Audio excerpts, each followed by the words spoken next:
সংসদে আমাদের যেমন কণ্ঠ দেখতে পারবেন, সংসদের বাইরেও রাজপথে আমরা ঐক্যবদ্ধভাবে জনগণের পক্ষের আন্দোলন গড়ে তুলবো। এবং যেটা বিরোধী দলীয় নেতা বললেন যে আমরা নতুন কোনো ফ্যাসিবাদ এই বাংলাদেশে প্রতিষ্ঠা হতে দেব না, এটা জুলাই যে শহীদ আমাদের ভাই ওসমান হাদি তাদের প্রতি আমাদের কিন্তু ওয়াদা, সেই ওয়াদা ইনশাআল্লাহ আমরা রক্ষা করব।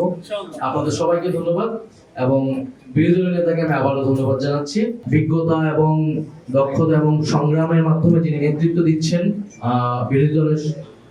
বিরোধী দলীয় নেতা, জাতীয় সংসদের বিরোধী দলীয় নেতা ডক্টর শফিকুর রহমান এবং উনি এবং ওনার টিম যারা জামাত ইসলামের প্রতিনিধি আজকে আমাদের এনসিপির অফিসে এসেছেন, তাদেরকে আমরা ওয়েলকাম জানিয়েছি। তাদের প্রতি আমরা ধন্যবাদ এবং কৃতজ্ঞতা জানাচ্ছি যে ওনারা আমাদের অফিসে এসেছেন, আমাদের এই গরিব অফিসে ওনারা এসেছেন।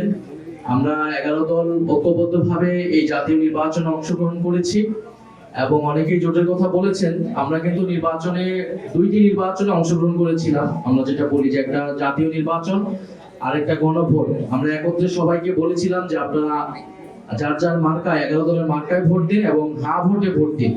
তো আমরা একটা অর্জিত হয়েছে সেটা নিয়েও আমাদের প্রশ্ন আছে, কিন্তু সেটা আমরা মেনে নিয়েছি। কিন্তু আমাদের যে দ্বিতীয় অংশটা যে হা ভোট, এবং 70% মানুষ 11 দলের আহ্বানে হা ভোট দিয়েছে এবং 11 দলের প্রচারণার চাপেই এক সময় কিন্তু বর্তমান সরকার প্রধান তিনিও হা ভোটের পক্ষে, জুলাই সনদের পক্ষে বলতে বাধ্য হয়েছিলেন।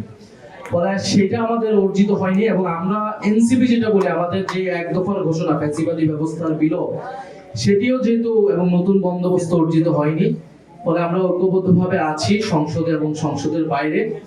এবং দেশে এই মুহূর্তে গ্যাস, বিদ্যুৎ, জ্বালানি সংকট, সারের দাম বৃদ্ধি পেয়েছে, আপনারা জানেন, মানুষের ভোগান্তি। আমরা এই ইত্যাদি বিষয় নিয়ে কথা বলেছি সংসদে এবং সংসদের বাইরে।